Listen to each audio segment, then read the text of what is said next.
వాళ్ళు చివరగా ఆడుకున్నటువంటి ఈ ప్రదేశంలోనే పూర్తిగా విగత జీవులుగా మునిగిపోవడం ఇప్పటికి 4 రోజులు అవుతుంది. ఆడుకున్న స్థలమే వారికి సమాధులుగా మారుతాయని, ఆ ప్రదేశం అంతా తమకు సమాధి అవుతుందని చెప్పి కూడా వాళ్ళు ఊహించలేదు. ఎందుకంటే ఇక్కడే ఇట్లాంటి పరిస్థితుల్లో ఇక్కడికి వచ్చి, హైదరాబాద్ నుంచి ఇక్కడికి వచ్చి దీన్ని చేసినటువంటి, ఇక్కడ సరదాగా గడిపినటువంటి ఆ చిన్నారులు ఇక్కడే మమ్మల్ని భూమిలో పాతి పెడతారు, మమ్మల్ని సమాధి చేస్తారని మాత్రం ఆ పిల్లలు నిజంగా ఊహించి ఉండరు. మనం ఎక్కడైతే ప్రమాదం జరిగిందో ఆ ప్రాంతానికి 100 మీటర్ల దూరంలో ఉన్నాము. ఆ 100 మీటర్ల దూరంలో మనకు అక్కడ కనిపిస్తున్నటువంటి సమాధులను చూస్తే కనుక నిజంగా చాలా దారుణమైన విషయం. ఇక్కడే వాళ్ళని పూడ్చివేశారు. ఇప్పటికీ 4 రోజులు గడుస్తుంది. ఈ ప్రాంతం అంతా సందడిగా ఉండేది ఒకప్పుడు, ఇదంతా కూడా నిర్మానుష్యంగా మారిపోయినటువంటి పరిస్థితి మనం విజువల్స్లో చూడొచ్చు.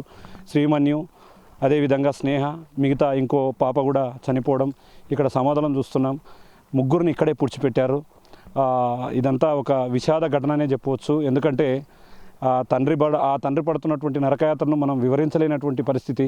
ఏ కుటుంబానికి కష్టం రాకూడదని చెప్పే ఇలాంటిది చేసి చూపిస్తున్నాం. నిజంగా ఇక్కడ 2 సమాధులు, అక్కడ ఒక సమాధి ఉంది మనకు. అక్కడ శ్రీమణిను, ఇక్కడ 2 ఆడవాళ్ళను కూడా పూడ్చిపెట్టారు. ఆ ఆడపిల్లల్ని 2 కూడా పూడ్చిపెట్టడం జరిగింది. ఇప్పటికీ ఈ ప్రాంతం వాళ్ళు నిత్యం ఇక్కడే ఆడుకున్నారు. ఆ రోజు ఆదివారం మొత్తం కూడా సరదాగా ఈ ప్రాంతంలో తిరుగుతూ గడిపారు.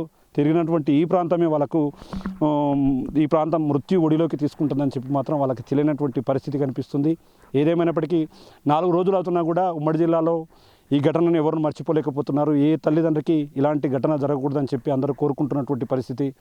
మొత్తంగా గ్రామంలో విషాద ఛాయలతో పాటు ఒకవైపు తల్లిదండ్రుల నరకయాతన, మరోవైపు మేనకోడలకు సంబంధించినటువంటి వాళ్ళ అక్కపాప కూడా పూర్తిగా చనిపోవడంతో ఆ కుటుంబంలో కూడా తీవ్ర విషాద ఛాయలు చోటు చేసుకున్నాయి. మొత్తంగా ఈ ప్రాంతం అంతా కూడా నిర్మానుష్య ప్రాంతంగా విషాదంతో నిండిపోయిందని చెప్పవచ్చు. ఇది ఓవరాల్గా ముచ్చర్లపల్లికి సంబంధించి ఎవరైతే 3 చిన్నారులు చనిపోయారో వారికి సంబంధించినటువంటి పూర్తి అప్డేట్. కెమెరా పర్సన్ నగేష్తో శంకర్, బిగ్ టీవీ, ముచ్చర్లపల్లి నుండి.